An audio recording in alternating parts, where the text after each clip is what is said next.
8h36 sur Europe 1, notre santé avec le médecin d'Europe 1, le docteur Jimmy Mohamed. Bonjour Jimmy.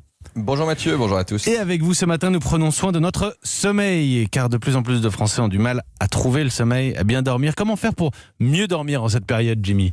Alors on va vous proposer quelques petits trucs, 3 choses simples. La première, c'est la lumière, évidemment celle des écrans qui va bloquer le soir une hormone qu'on appelle la mélatonine qui va être responsable de l'endormissement. Mais c'est pas tout. La lumière des ampoules qu'on a à la maison, celle qui éclaire nos appartements, joue aussi un rôle dans la perturbation de notre sommeil. Les études montrent que les habitants de zones reculées où il n'y a pas d'électricité, comme au Brésil dans certaines régions par exemple, eh bien ils s'endorment plus tôt et dorment plus longtemps que les habitants des villes urbanisées où il y aurait beaucoup plus de lumière. Ça veut donc dire que la lumière artificielle perturbe notre sommeil. La première chose qu'on peut tous faire le soir, c'est d'essayer de tamiser la lumière, peut-être à partir du repas, commencer à baisser la luminosité. Vous allez voir, vous allez déjà mieux vous endormir. Et du coup, on mange peut-être un petit peu plus léger pour mieux dormir ? Alors c'est pas forcément ce qu'on mange, mais plutôt l'heure à laquelle vous allez le manger. Évidemment, il faut essayer de manger plutôt léger, c'est mieux pour votre santé, mais plus vous mangez tôt, mieux vous allez dormir. Ce qu'il faut savoir, c'est qu'un repas pris tardivement va augmenter votre taux de sucre, la glycémie en première partie de nuit. Et ce taux de sucre, lorsqu'il va être élevé, va laisser penser à votre organisme que vous êtes réveillé. Vous allez donc moins bien dormir et avoir un sommeil de moins bonne qualité. Donc manger tôt, peut-être comme les poules, à 18-19 heures, c'est pas mal. Ou comme les Allemands.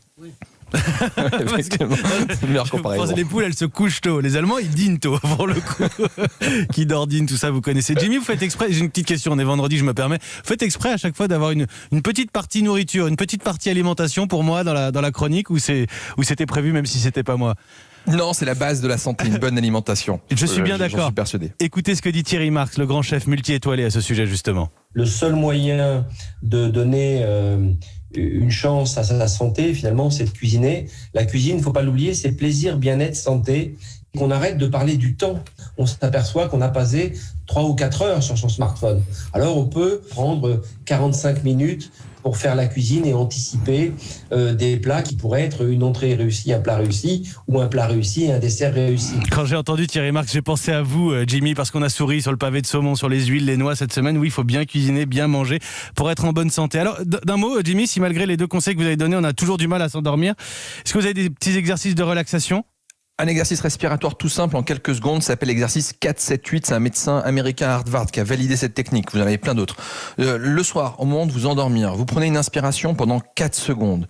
Vous bloquez cette respiration pendant 7 secondes et vous expirez pendant 8 secondes, 4, 7, 8. Vous faites ça 1 minute, vous allez vous endormir très rapidement. Vous allez voir, ça marche à tous les coups. Merci beaucoup, j'essaye ce soir. Jimmy Mohamed, notre santé est de 15h à 16h. Évidemment, l'émission Santé d'Europe 1 sans rendez-vous avec Mélanie Gomez.